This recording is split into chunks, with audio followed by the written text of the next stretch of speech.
Okay, so this is the Whole Man Academy podcast, episode 131. We are back with a belter after a little break since we launched the membership, the network, which I'll be talking about another time. But today I've got something really special because I'm always trying to find guys who aren't someone you would have gone, oh yeah, I've heard all these, I've heard him 3 or 4 different times on all these different podcasts. And I've got one today with Jeff Buehner. Now, I'm probably going to still cock up his name, but I have double checked it because I knew I'd fuck it up. He's the author of Sultan's 7 Secrets, and he's a successful entrepreneur, which is different to some entrepreneurs I know that say that, but they aren't very successful. So, Jeff, let's start off with how are you and where are you? Hey, I'm doing fantastic. I tell everybody I'm a spoiled brat, and I just want to keep it that way. I'm in St. George, Utah, small town. And Anthony, I really appreciate you having me on. I think we're going to have a fun discussion today. I've been looking forward to it all day, and I'll tell you what's funny is we've got 3 boys, but the one that's 6 and one that's 4, they've already said they're going to take over the whole Man Academy one day, which I always find very funny. But they like to say, "Well, who are you talking to tonight, Dad?" And I was trying to explain, and I couldn't really explain because I said to you before we start recording, when I'm talking to just a CEO or a footballer or a special forces guy, I can kind of eloquently produce an example of what I'm talking about. But tonight I was like, I don't know where to start. So this is why it's cool to speak to you. But tell me first, and the guys that are listening, I mean, I don't usually go and say, give me your backstory, but I think with you, you're going to have a really interesting lead up to what we'll talk about. So give us a kind of a backstory of your history up to the point where you had let's call it a life-changing experience. I will. I'm going to lead to what I'm about to teach you today or talk about today, tell you about today, however you want to think about it.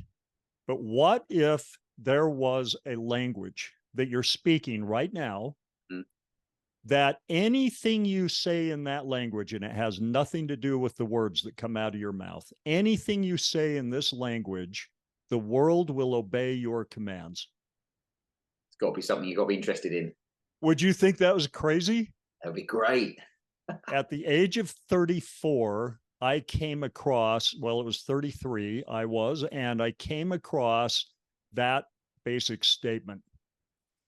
Prior to that, I'll just give you a little background. I was the guy that you would have had no interest in getting to know. If you came to a stoplight and I was next to you, I'd be in an old work truck with a wheelbarrow in the back and a bucket of concrete tools. And I was surly. I was cross. I felt like, I was just overworked. Life was difficult for me. And I wasn't the kind of guy that you'd try to strike up a conversation with. You might even be a little concerned about doing that. Yeah. Just the look on my face and, my countenance. And that's the state I was in when one more thing got piled on me. I was working from long before my family awoke to usually after the children at least had gone to bed. Yeah. That was my day. I was up at 5:30, out of the house at 6:15 in the morning. At 5 o'clock, my crew would go home, but not me. That's when I'd go out selling new jobs, collecting money, picking up things we needed for the next day. I never got home. Well, rarely got home before 7:30 or 8 at night. A long old day. This was my life, and holidays meant nothing to me. Saturdays meant nothing to me. That was just a normal work day. Yeah. I'd take like Christmas and Easter and the big holidays off, Thanksgiving. But I had to work to keep up with this monster that owned me as much as I owned it. My company, And what was the company? Buehner Farron Concrete. So we were flat work contractors. Yeah. And listen, I made plenty of money as long as nothing went wrong. Yeah. But things went wrong. One of my sons cost $60,000 and I had no insurance.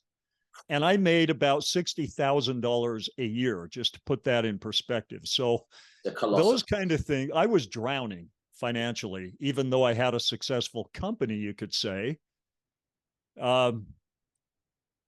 But about that same time, my wife let me know that she wasn't happy.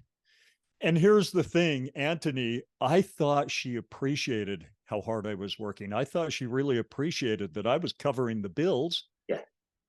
Uh, but when she told me that wasn't enough, I never did anything fun with her. I never did anything fun with the kids. I never helped out with the kids. I had no free time. Yeah. And that was devastating to me. That was the moment in which I literally thought, I'm not going to go kill myself, but if I were to get hit by a Mack truck, as long as I didn't see it coming, fine with me. Yeah. Fine with me. I was so tired, frustrated. Well, I happened to go pour a bunch of concrete for this couple that was obviously very wealthy. They were refurbishing this beautiful home in a beautiful neighborhood. And they were everything I wanted to be. But I could see no way to get there. Yeah. And they were old. I call them old, but they were probably younger then than I am now.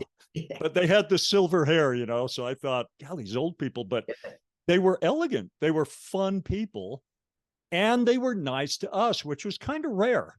When we do work for wealthy people, they didn't come out and hang out with the concrete crew, These people did. Well, one day I was talking to the woman, wonderful person, just so sweet and smart and elegant in every way.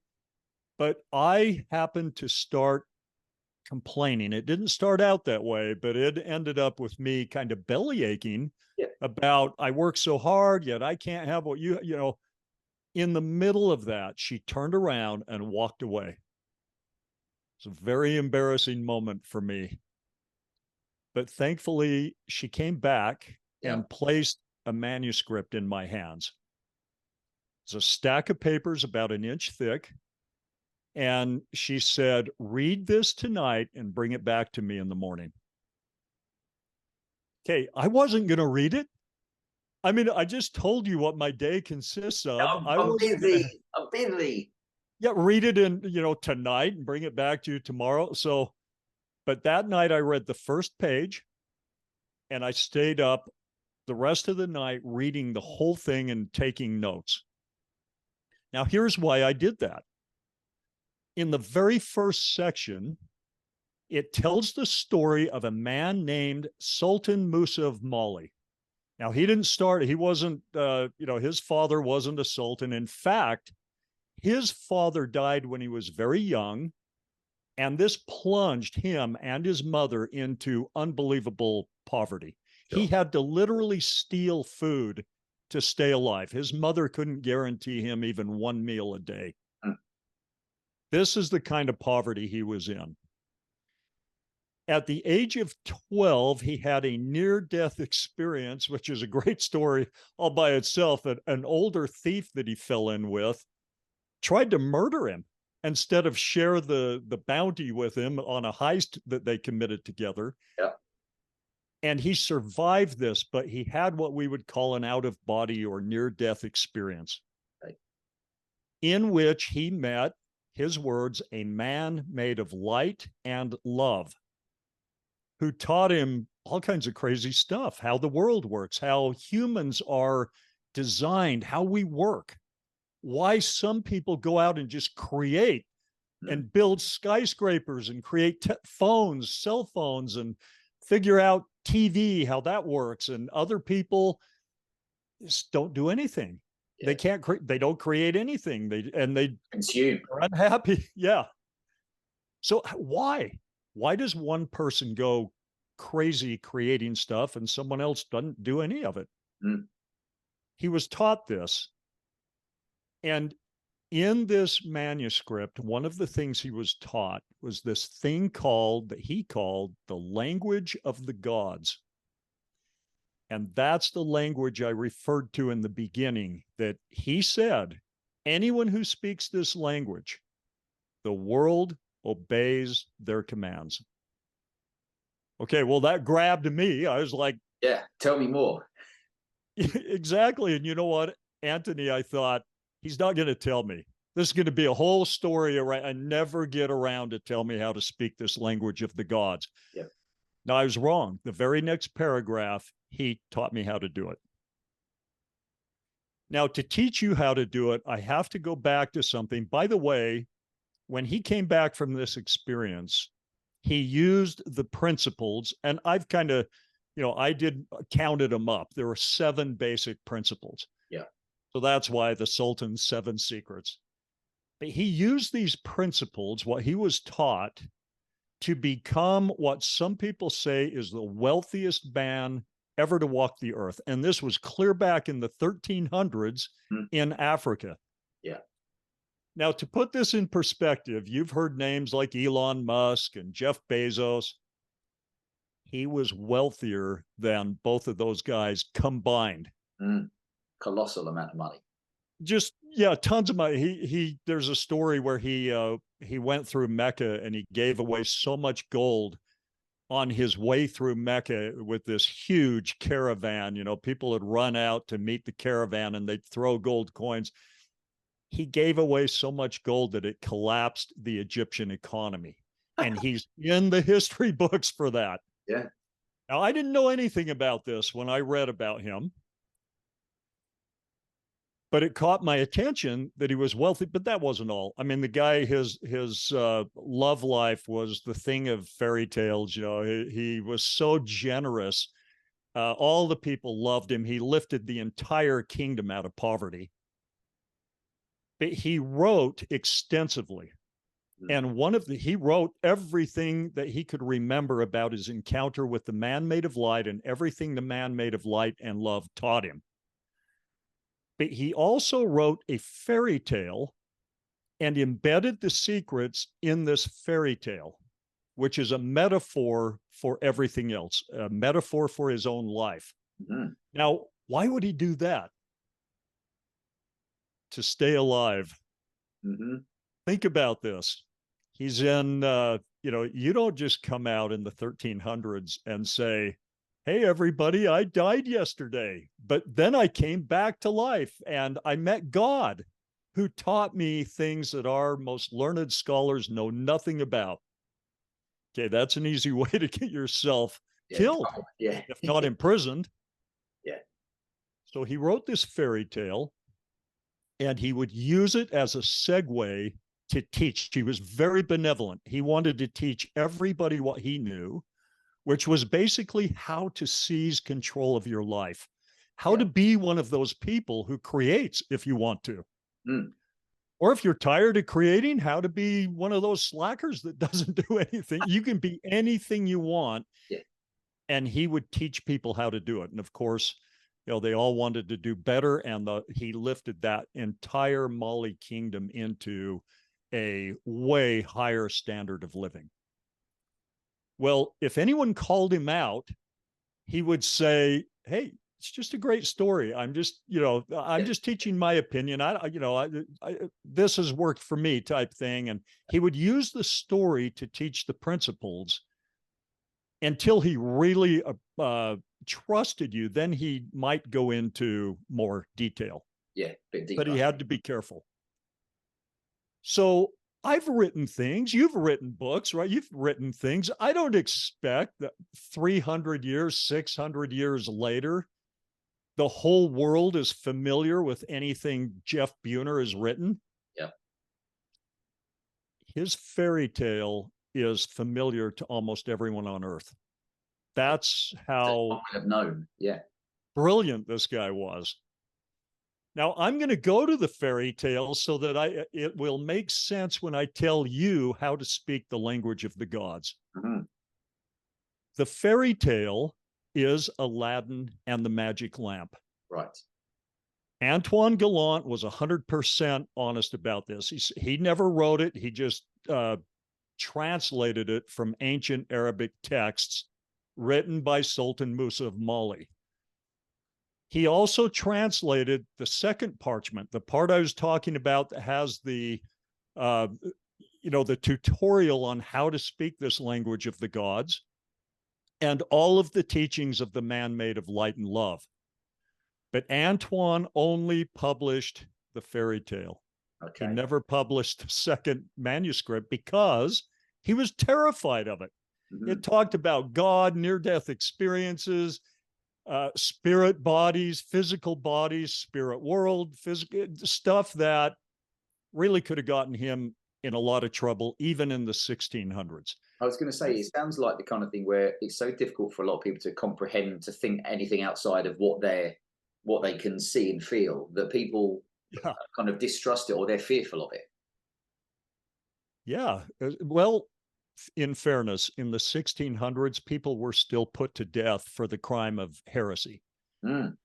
And, you know, we were talking prior to the show that there are certain things you have to be careful. You can't just say anything, even today, Yeah. you know, 2023.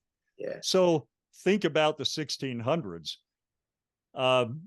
Anyway, he published the fairy tale. Now I'm going to go to the fairy tale and teach you what he learned. There are three main elements of the fairy tale. Mm. And I'm going to tell you what each one represents. And then we'll go into how do you speak this language of the gods that the world obeys when you speak it. Yep. It sounds good to me. And I'm going to tell you this, Anthony, when you hear it, you're going to know. If you're anything like me, I knew instantly, oh my gosh, this is how it works. This is exactly how it is. In fact, it might actually piss you off when you hear it because it's so simple, so easy that you think, how did I not see that? How did I not know that? I mean, come on. Yeah. Well, all right, let's talk about the three elements of the fairy tale, and then we'll jump into this. Right. So what's number one? Number one, we have Aladdin. It's the main character. Aladdin represents the conscious you, the conscious mind, that part of you that you think of as you, that part of you that cares about how things are going in your life. That's Aladdin, the conscious mind. Okay, now we have the all-powerful genie who can get you anything you want if you know how to summon the genie, if you know how to command the genie in the voice it obeys. Yeah.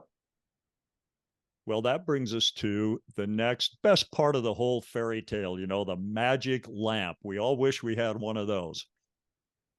Well, you do. The magic lamp represents some knowledge, some understanding of the communication that's always taking place between the conscious and the veiled mind, which is represented by the inner genie, your inner genie. We're all used to the concept of a subconscious mind. Mm. That's the inner genie. Why? Because whatever your subconscious mind believes to be true about you, it will make true in your physical world.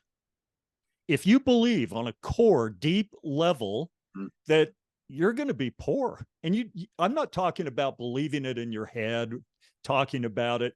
You might go around telling people, no, I'm going to be rich someday. I'm talking about how you really feel subconsciously. Deep. And I'll tell you how you can know in a minute. That is the way it's going to be. And it's so easy to see in other people, a little harder to see in yourself. But if people believe on a subconscious level that other people like them, other people are easy to get along with, that's how it is for them. And conversely, if they believe people are mean, people aren't nice, and I have nothing to offer, and they believe that deep down, that's how it is for them. Yeah. Well, why? I mean, very simply, you've seen people walk into a room. They might even look similar. They might have similar traits, but one of them, you say hi to him and he's like, yeah. The other one, you say hi and he's like, hey, man, haven't I seen you before? What's your name? What do you do for a living? Lights up the room. So now the guy who just said, hey, and looks down and depressed and nobody comes over to talk to him can take that as evidence that people aren't very nice. They don't treat him very well. Okay, so you see how this works. But it's a lot deeper than that. Your inner genie, your subconscious mind is the mechanism that controls and steers your life. And you can take that to the bank. It has the power to make anything it believes to be true about you true in your quote unquote reality. Mm. Okay, well, this brings us to an interesting question. Who told it what to believe? Mm. Who's telling it what to believe? Where does he get the information from? You are. Mm. You have been since you were a little kid. You're doing it right now, but not in the language that's coming out of your mouth, not words, not even thoughts.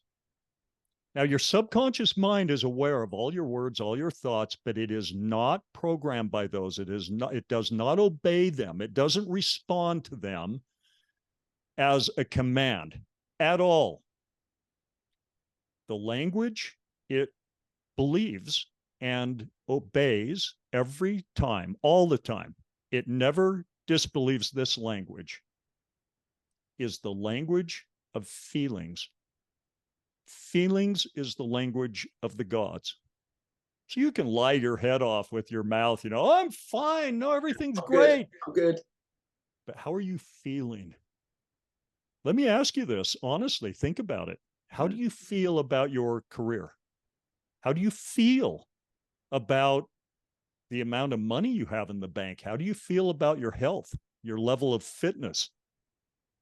How do you feel about your primary romantic relationship or lack of one?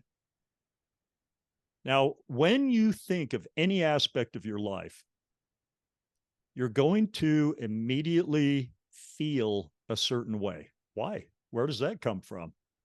It's your subconscious mind. It holds all your memories, all your experience. And when you think about wealth, for example, it will feed you what it will tell you instantly, that fast, what it believes to be true about you and wealth, you and your relationship, you and fitness. Okay, so already you're going to see that I've just slammed into a wall in the way you see things. Because you're going to say, wait a minute, Jeff, I feel bad about my finances because I'm $800,000 in debt and, make $400,000 a year. And that usually, okay. So what you're saying is reality dictates how you feel. And that's true. But what if I were to tell you that it's the exact other way around? Mm-hmm. Reality is what it is because of your deep subconscious beliefs, how you feel. Now, I'm going to prove this to you. Yep. Because I agree. I think, as you said, for someone listening might say, oh, well, let's say they're, mortgage, the interest rates in the UK and the US, which are obviously deliberately manipulated anyway, but they've gone up to like 5-6%. So people could say, oh, I've got a big mortgage and I'm not earning enough money. I've got more going out. I've got coming in, et cetera, et cetera, et cetera. And you're like, no, don't let that cloud this at the moment. Okay, here's something I'm going to tell you that's absolutely true, but you're going to have to let this percolate onto your brain a little bit. Your subconscious mind has access to all wisdom, all knowledge. It's connected to everybody else's subconscious minds. It is literally connected to God. It already knows about that $10 million idea.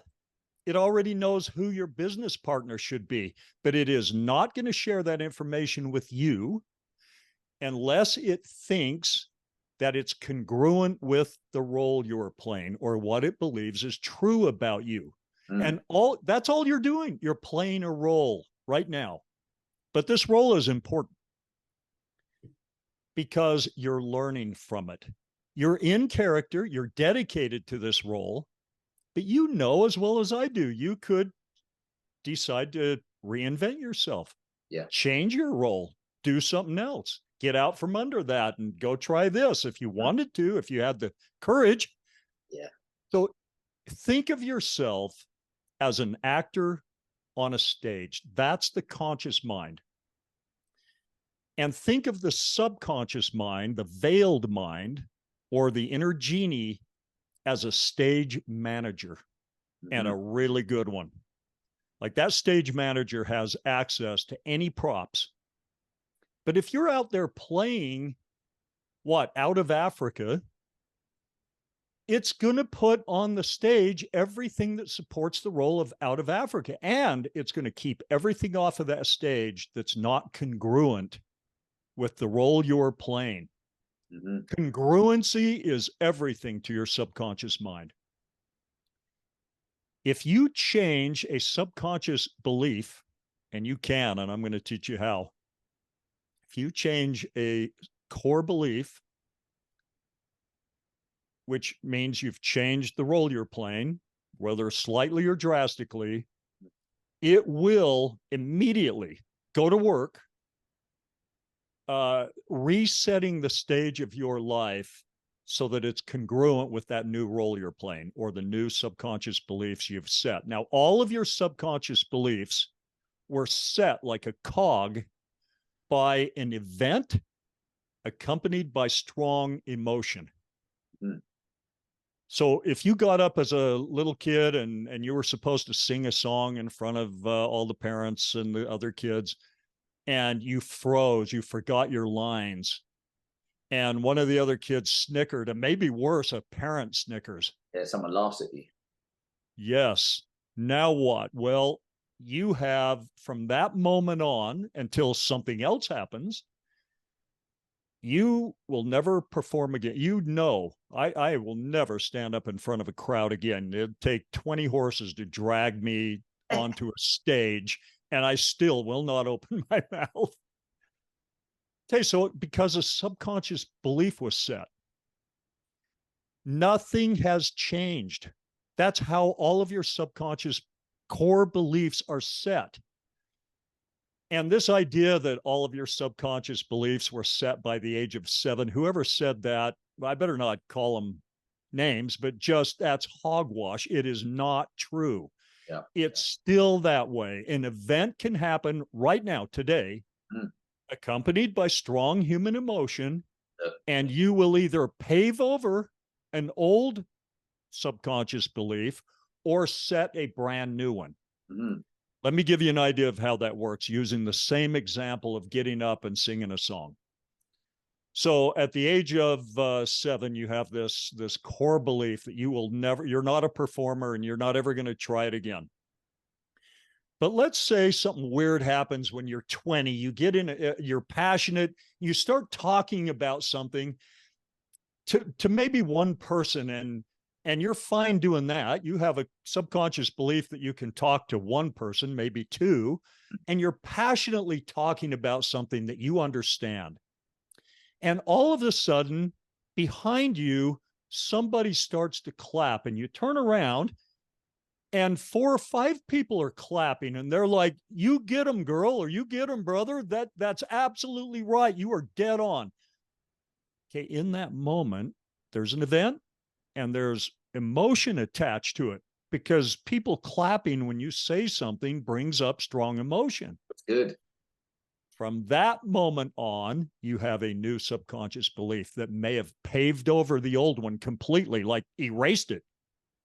And now you think, hey, that wasn't so bad. I did good. I could get up in front of, say, 8 people and give the same talk or anything I really know my business about. This is how it works.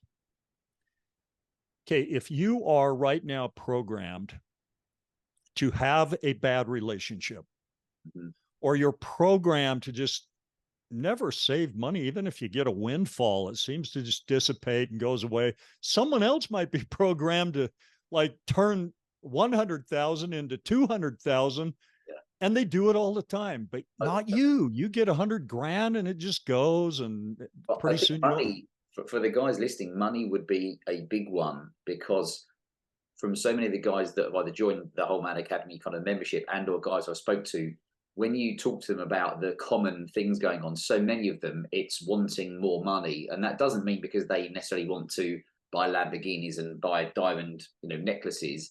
It's because they want to, money is so important to be able to provide for family and feeling of pride and what have you. So money is a big, big one. Well, even if you do want to use it to buy a Lamborghini and a lot and 3 mansions, well, that's okay. some people do that. Hmm. You may not want to out of wisdom or whatever, but it's all your subconscious belief. If you're programmed to believe that it's wrong to make much more than 100 grand a year because rich people are evil and they probably do it by, grinding the face of the poor. And a lot of people have this one. Yeah. Do you think also that could come from, if you've not grown up with a lot of money, if your parents, of course, have got that, what's the word we're looking for? A scarcity mindset that is going to feed into you and probably enforce it because they haven't got money and they look at bad. They think it's bad because people have got lots of money. It's really, really interesting. Hey, these subconscious beliefs can come from anything. It can come from having a parent who is very, very wealthy, and you watch them. You don't respect the way they treat people. You don't want to turn into them. Next thing you know, you're programmed to not. Well, you think consciously you want to have a lot of money, but deep down you don't want to be like them. So you don't want to have that kind of money. Yeah, it's a good point. It's the reverse, isn't it? You're kind of you're pushing against having money because you feel it will make you a bad person. All right. The language of the gods is feelings. I'm going to skip to the good stuff right now. No matter how you are programmed, no matter what your subconscious beliefs are right now, no matter what your inner genie believes that your role is, the conscious mind has the power and the authority. You have every right to decide and determine what role you want to play, what life you want to experience. Mm. Now, I'm going to give you a little taste of this before I go into too far down that road. When I read about this language of the gods, I recognized right off the bat, oh yeah, everything, like the way I make my money, I've felt this way since I was a kid, that it was wrong to make your money any other way than hard physical labor. I grew up on a farm. All the kids around me, we talked about how hard we worked. We took pride in how many bales of hay we touched that summer. Like a badge of honor. Is a badge of honor. And we had names for people who didn't earn their money that way. Slick Willies, pitchmen, city slickers, and we didn't look highly upon those people. So now I'm out there in the world, my conscious mind wants to make a lot more money and have a lot more free time, but I have this deep subconscious belief that it's wrong. Yeah. And you don't just change your subconscious beliefs because you say you want to, or you tell everyone you're going to. No, they're serious. They run your life. But like I said, you do have the authority and the ability to change them. Well, all you have to do is command your inner genie in the language it obeys. And I already told you that the magic lamp represents something very real. Mm-hmm. And that's this understanding that the language you command it in has nothing to do with words, it's feelings. Okay, so if you look at your reality and it is what it is, you're going to feel the feelings associated with your reality. Yeah, your current so situation. You can't look over there to change your feelings. So where do you look? Here comes your superpower. This is your ability to imagine and pretend. You were a born pro at doing this as a kid. You came into the world pretending. You could get lost in a make-believe world at the snap of the fingers and stay there for hours. And nothing about reality. Think about this. When you were a kid playing whatever you were playing, prince, princess, you turn the world around you in your imagination into a castle. And these were your Arabian horses and whatever you had in your imagination. Not only you, but all of your friends or your brothers and sisters, you all got lost in it. And you'd play your roles. And it didn't matter that you were living in a crappy rental while your dad was trying to get back on his feet, or that you were in a junkyard. Yeah. You blitzed all that out of your mind and just created a make-believe world. Okay, you were taught to quit doing that. You were actually scolded for doing it if you got into school and you were still getting lost in a make-believe world. And you heard phrases like, Anthony, you got to get your head out of the clouds, man. You got to get with reality. You got to get with the program. Just a dreamer. You're living in a fantasy world. Anthony, you need a big dose of reality. Yeah. No, you don't. You've had plenty of that, and it's put you where you are. If you want to change things, what you need is a giant dose of make-believe. This is where your power is. Do not make the mistake of glossing over this. Listen to me right here. This is the most important thing I'm going to tell you today. And to give you a taste, when I finally started doing this, when I finally figured it out and learned how to change my feelings about every aspect of my life that I wanted to change, one of them was finances. Yeah. I went from being a $60,000 a year concrete guy to, within a relatively short period of time, making 3 times that much every month, not in a year, every month. Now, I had changed. Okay, here, I'll say it this way. To drastically change your life, you literally have to become a different person. You're getting the life right now of the person you are based on your subconscious beliefs. That's what's running the show, 100%. So if you want to change your life, you got to become a different person, which means you have to think differently and you have to feel differently. Back to pretending, which is how you've learned everything. When you get lost, and it might be a little hard to do right now because, you know, you're not used to doing that. You might even think it's wrong to do, but if you get lost in a really great daydream of, say, you owning your own Caribbean island and you're shooting across those beautiful, clear, turquoise blue waters with anyone you want on the back. You can have it be a supermodel. You can have it be anyone you want. When you get lost in a daydream like that and you really let it roll, what do we do when we get to the shore? What kind of house do I have on my island? And you get into this. How much money do I have in the bank? Holy crap, that's a lot. That's cool. Okay, you will instantly feel the emotions associated with that experience. And your subconscious mind, who, by the way, is feeding you those feelings and answering the question of what would it feel like to have an island of my own, it will feed you those feelings instantly because it doesn't care what role you pick. That's not its job. It will just support whatever role you pick. That's its job. Okay, change your feelings, change your life. So let's say you are lost in this dream of having your own private island and you're married to a supermodel, and you go into your home on the island, you open up the safe and it's just stacked with $10,000 packets to the brim, all the way back, all the way to the top, all the way to the sides. And you pretend to pull out some of that money and you pretend to spend it. What would I pay off? What would I buy? Who would I help? And you get lost in this. Okay, you're going to know it's not real. It's just a daydream, right?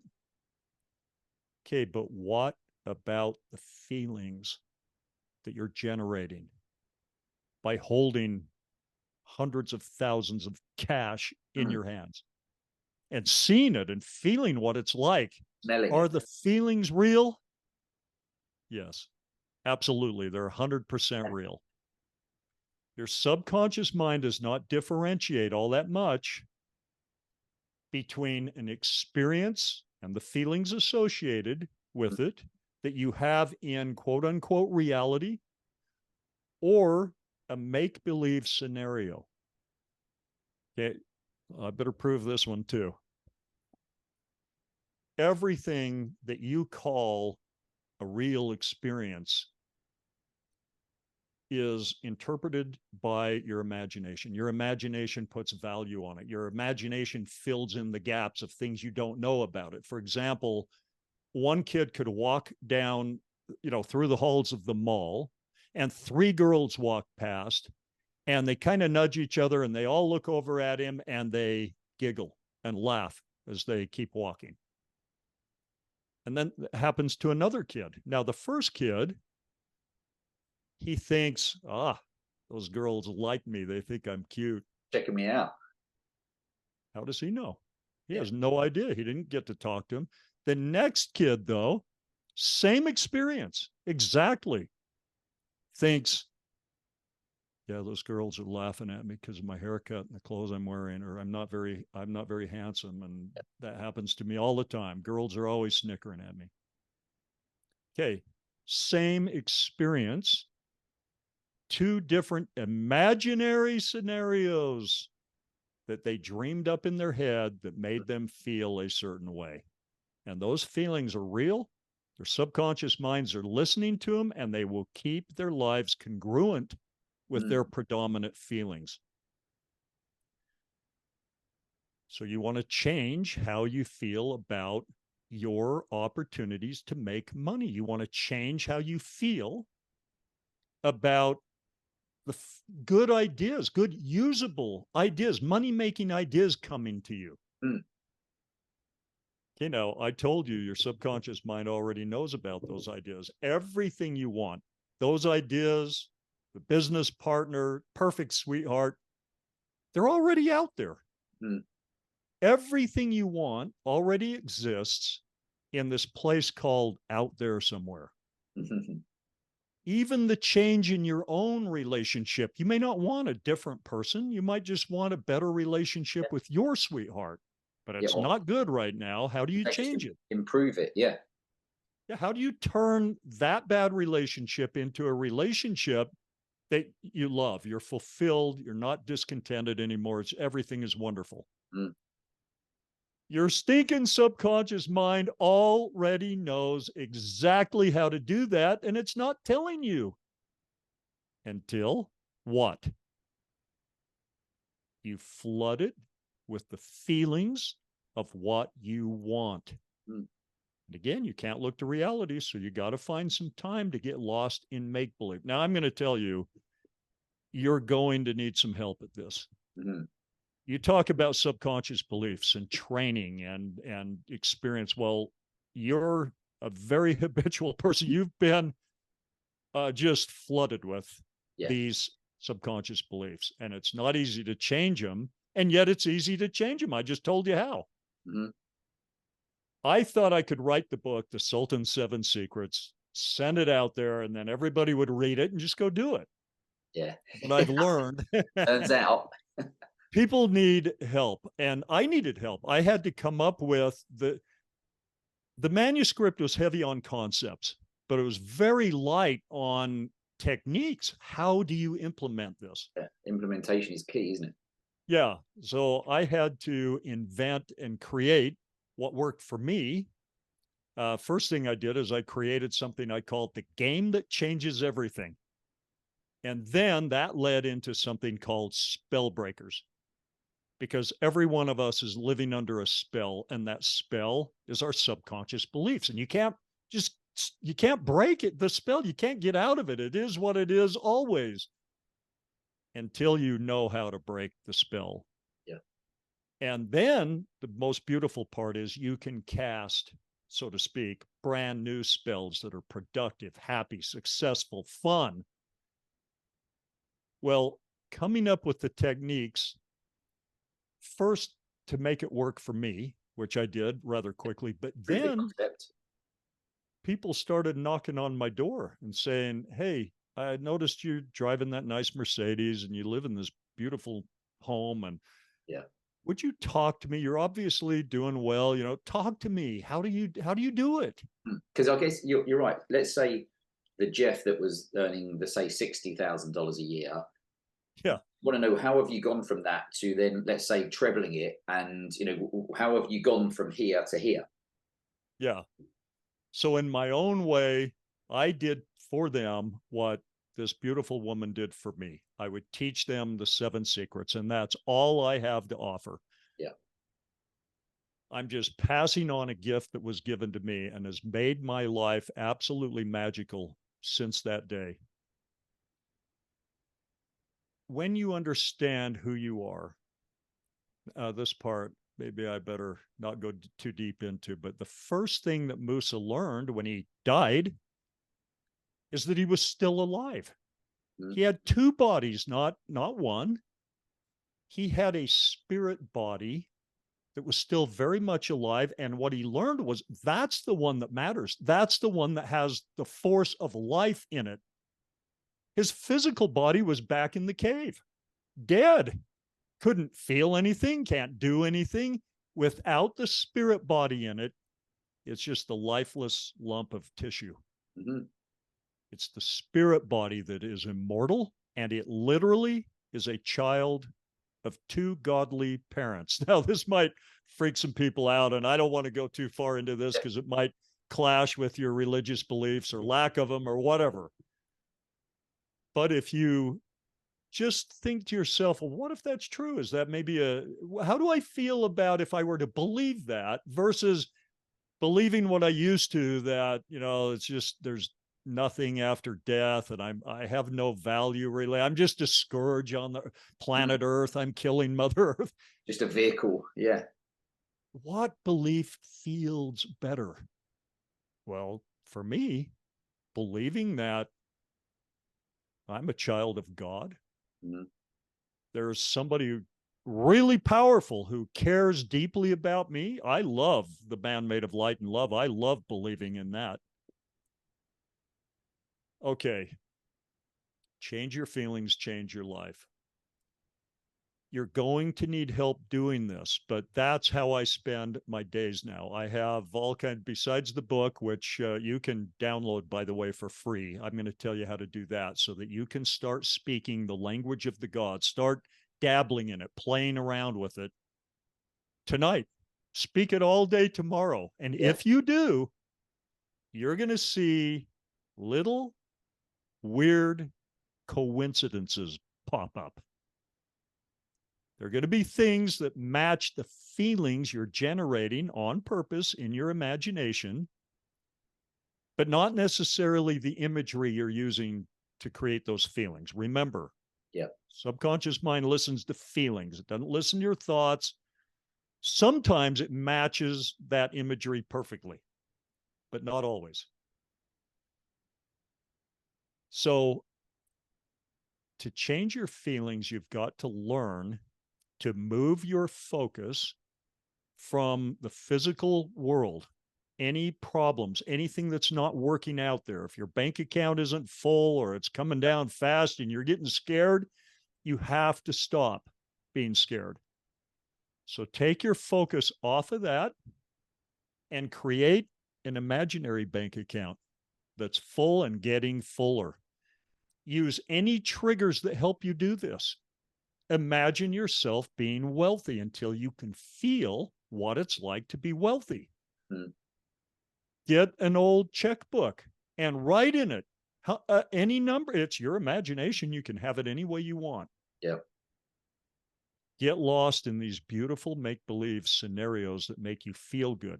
Create, if your wife's name is Jane or your husband's name is Jim, and it's not going so well, create Jim number 2, the perfect version of Jim. How does the perfect version of Jim treat me?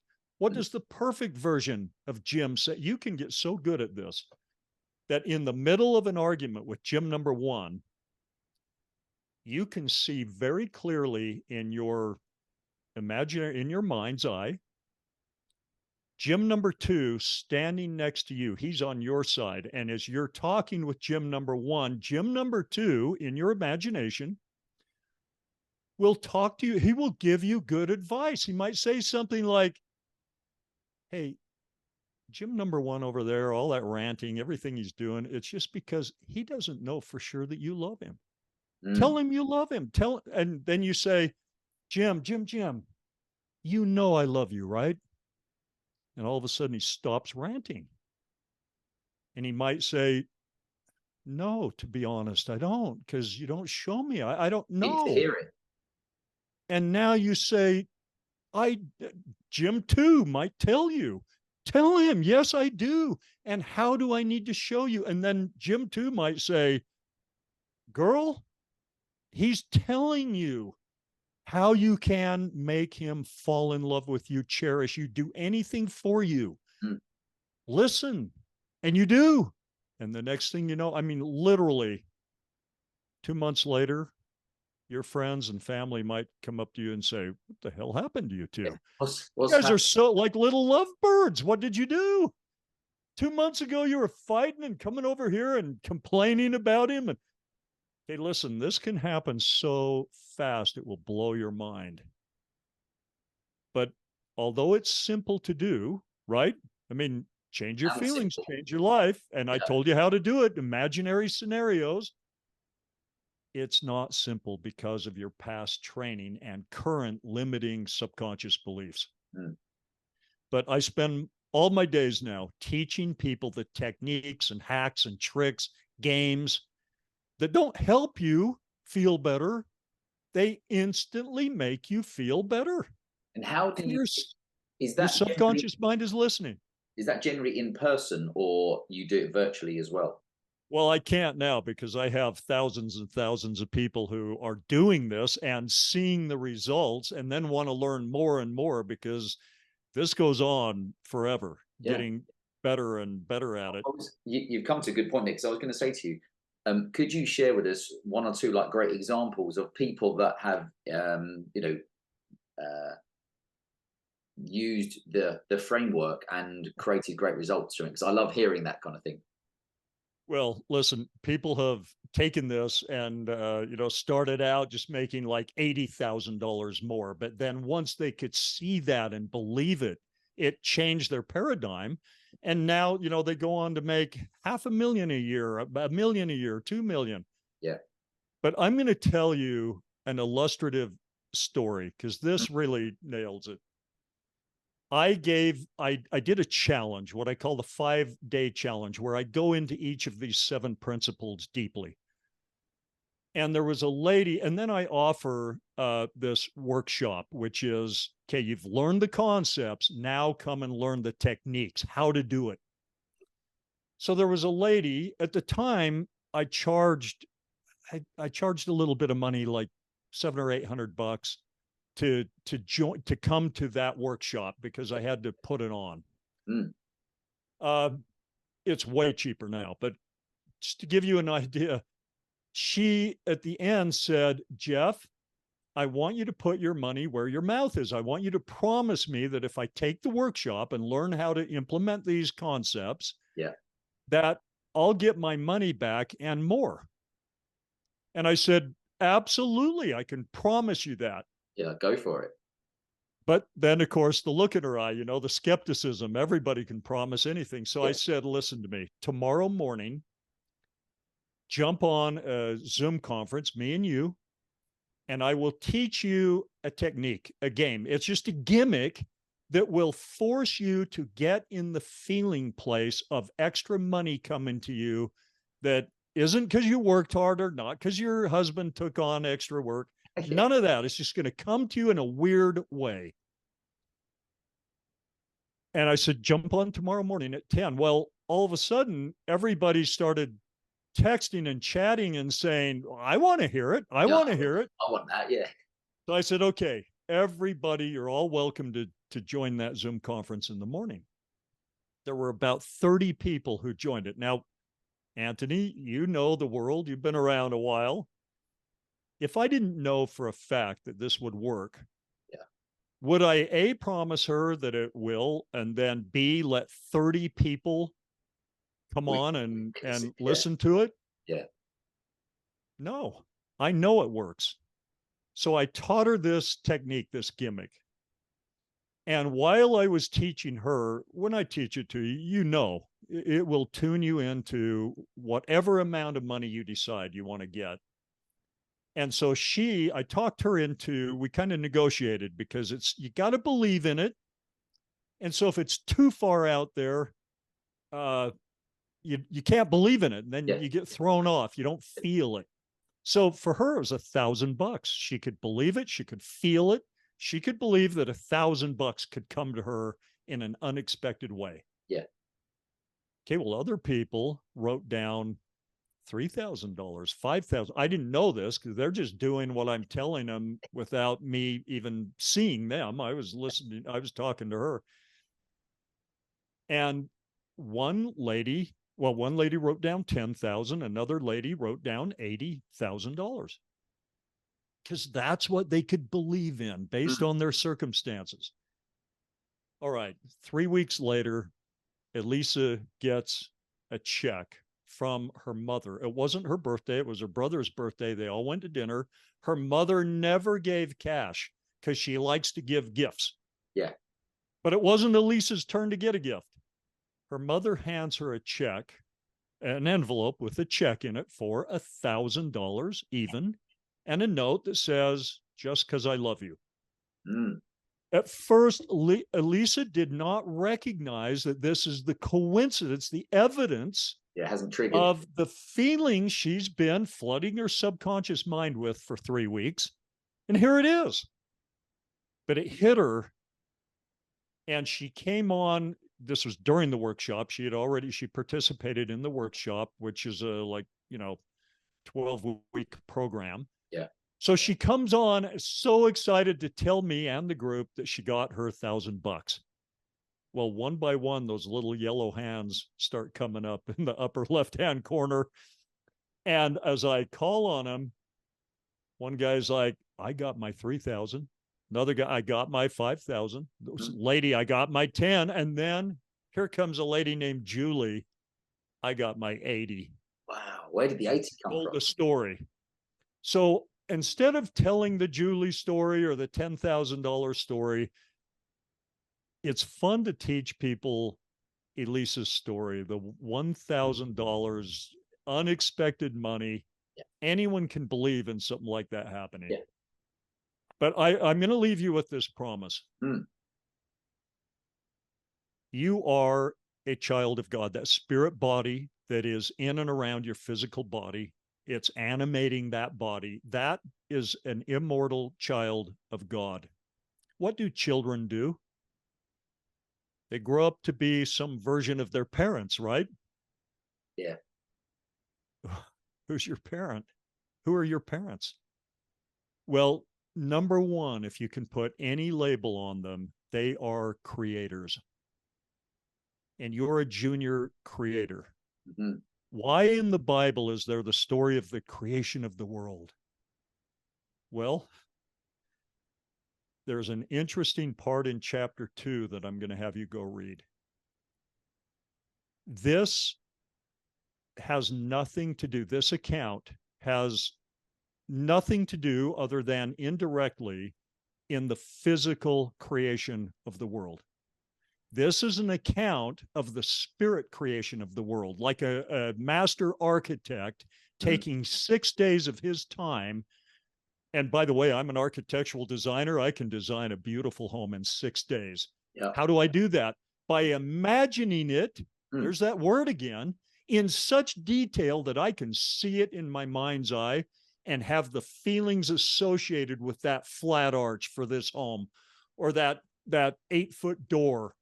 And I can put in a square window or a complete arch window. I can mess with it in my mind until it's just right. And how do I know? Because it feels great. Looks great in my mind and feels the way I want it to feel. And once I've got it just right, I sketch it out. I do the floor plan on the computer, but I draw what I see in my mind's eye.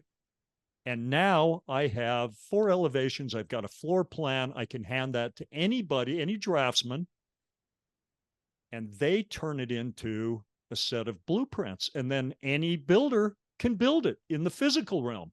Yeah. So I'm sitting in a home that I created first spiritually in my imagination. But everything about this home in the physical matches. I can show you the plans, all the sketches. It matches the spirit creation. You can do the exact same thing with your life. Imagine it out, identify what you want, design your life, write it down, grab pictures that depict this life you want, make statements. I have X number of dollars in the bank. And don't do the stupid affirmations of, I'm rich, I'm rich, I'm rich. Your subconscious mind doesn't play that game. No, you're not. Yeah.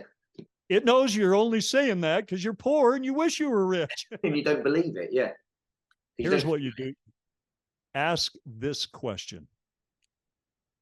What would it feel like to be rich? And get specific. What would it feel like to have $500,000 cash hidden somewhere in my house and $2 million in my bank account and another $5 million in assets out there somewhere? How would that feel? Yeah. Your subconscious mind loves this game. It'll play that all day long, and it will instantly feed you the feelings associated with your imaginary scenario of having $1 million or $500,000 stashed away in a secret room in your house. That's how you generate the feelings of the life you want. Now, the crazy thing is your subconscious mind is feeding you those feelings, but now it's also hearing them, feeling them, believing them. And if you do enough of that, weird coincidences are going to pop up. Here's the last thought. Your feelings are commands to your inner genie. You cannot expect your inner genie to go get you anything that you've never commanded it to go get you. So if I ask you, Anthony, when's the last time that you felt what it's like to have $1 million in the bank? Yeah, like never. Never. Never. And believe me, your subconscious mind has never heard that in feelings. But what if you decided, like tonight, to get lost in an imaginary scenario, however it best gets you there, of having $1 million cash in a chest hidden somewhere, or $1 million in the bank. And here's the checking account to prove it. I've written right in there, my balance, it's $1 million. And you get lost in that until you can feel exactly what it's like to have $1 million in your imagination. You do enough of that and you're going to have $1 million. You command your inner genie in the language, and come to one of my workshops. Download the book first. Yep. Go to a challenge, go to a workshop. You're not invited to an accelerator program until you've gone through a challenge and the workshop. But I teach people how to do this. It goes counter to everything they've been trained and taught. Yep. But it works. And when you do it, it works every time. You're not different from me. I'm not different from Julie, who got her 80,000, or Elisa, who focused on 1,000 and got it. Yeah. It just works. And that might be a little hard for you to believe, but I'll tell you, once you see it, even the first time, it is such a relief. All you got to do is get your inner genie to go get you what you want, but you have to command it in the right language so it knows what to go get. And then it goes and gets it. So the world's formula for success is decide what you want and then work really hard. And who knows, might work out, right? But the Sultan's, the man made of light's formula for success has an element of magic to it. Identify what you want. Pretend that that's the way it is right now until you can feel it. And do that with a little bit of consistency. You can come out, but get back in it. Yeah. And hit a certain level of intensity. Your subconscious mind will hear those feelings, believe them, and then go make true, or let's use the word congruent, in your physical world, what it believes is true about you. And you told it a new belief in the language of feelings. Now it's going to go it's going to bring that it's going to make your path cross with that partner, that new partner who has 50% of a business. You got the other 50%. And now the two of you together have a tiger by the tail. You're Yeah. making more money than you can count. That happens every day in this country, and it can happen to you. This is, Download the book. I was going to say, this is why I was looking forward to speaking to you, because I've looked at your work and I was like, it's so different to what guys will have read or listened to before, but also because I think, you know, I spoke before we started recording how you realize the world, a lot of people see the world in a very kind of a tunnel vision, and Yeah. they struggle to believe anything outside of what they get told on the TV can happen or is possible or is real. And I've really tried to open my head up to so much more in the last few years to say, hold on, you've got to give everything a chance, and you've got to, you know, assume that just because other people say things can't be possible, that they are possible, if that makes sense. You're going to, if you download the book, or you can go to Amazon.com and buy it. It's a #1 selling book on Amazon, but just get the video book, the version of the book that's me telling the story, reading the book, but also ad-libbing, adding some things. And try this with anything. Try changing how you feel by generating these beautiful imaginary scenarios and kind of staying in it, or at least having it running in your background of your mind all the time. And look for the evidence, coincidences. You will see them. And once you do, your confidence is going to go right through the roof. And then what? It's like being in a dream, if this has ever happened to you, and realizing, oh my gosh, I'm dreaming. What do you do when that happens? Well, you take control of the dream. Instead of sludging along looking for your car that you can't find because you parked it for some weird reason 5 miles away, and now you're looking for, you realize, yeah, I can just go to my car like that, or I don't even need a car. In dreams, I can fly. And you take off flying in your dream. This is the same, that once you master this, it's the same thing. Life is a game, and I can teach you how to play it. I can teach you how to wake up from the dream, the nightmare, and in a way, of what you've been in. Because from the day you got here, people in positions of authority started telling you who you are, what group you belong to, how we act in this group, what you do and what you don't do, what you say and what you don't say. And you believed it. You wanted to fit in. Yeah. Hey, but now you're the adult. You don't have to listen to an old teacher. You don't have to listen to even mom and dad. You're the adult. You decide. You can be anything you want to be. But the reality is, for most people, like we talked about earlier, you might think, oh, it'd be great to have $500 million, until you try that dream on. Then you might realize, wait a minute, $500 million would own me. My life would be like, I'd have to be surrounded by security. I'd have to have my kids watched every minute. Oh, no, I don't want 500 million. Let's bring that down to 10 million, or, 18 million to do it. Yeah. And I'd be really quiet about it. I wouldn't drive the Lamborghini, maybe. I wouldn't live in the biggest home in the state, because you're trying on these dreams the way you'd go in and try on a shirt. Yeah. And decide, yeah, that's a really nice silk shirt, but I'm going to a picnic. I just want this nice, yeah, really nice t-shirt. Well, I think this is why it's great, because, for me, the podcast was all about bringing thought-provoking content.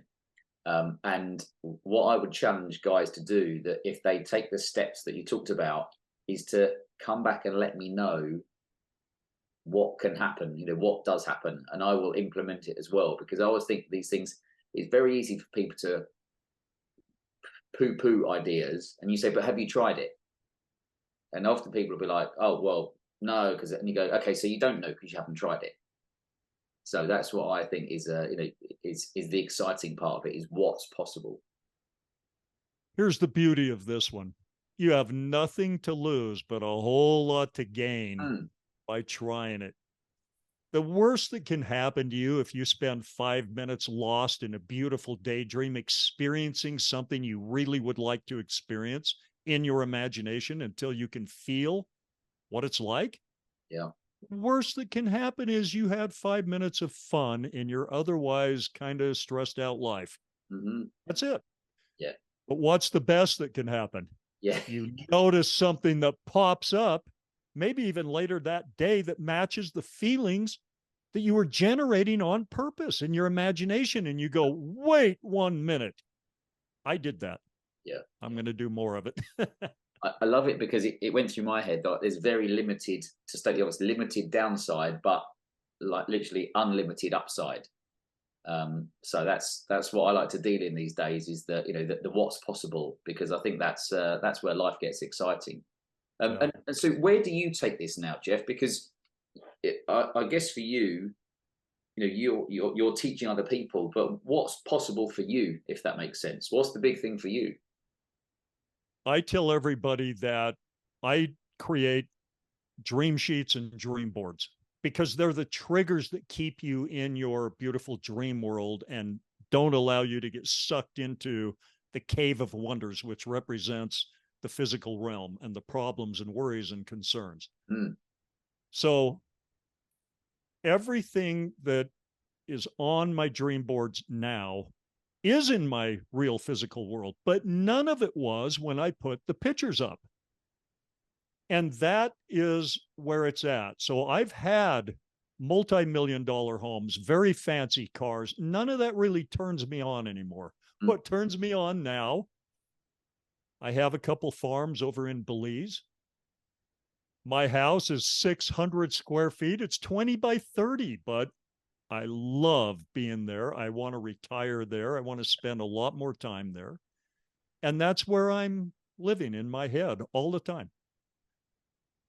Uh, in the book, you'll hear a great story about a certain type of Land Rover, a Land Rover Defender that I decided I'd like to own. And I put it up on my dream boards and on my dream sheets and on my phone, and just enjoyed driving that Land Rover in my imagination. mm. Wasn't urgent. I have, newer model, or I guess you call it older model. No, newer Land Rovers that my family drives. I drive one. My wife drives one. So I thought getting that old Land Rover Defender would be fun, but it's not urgent. It's okay to just enjoy it in my imagination Yeah. and on my dream boards.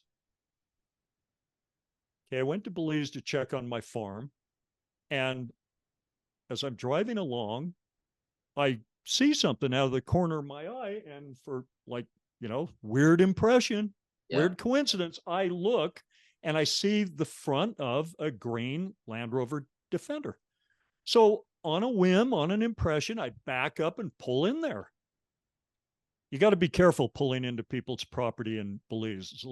They can be a little uptight more than here, but guy comes out, very nice. I stay in my rental car and I just ask, hey, is that yours? Yes.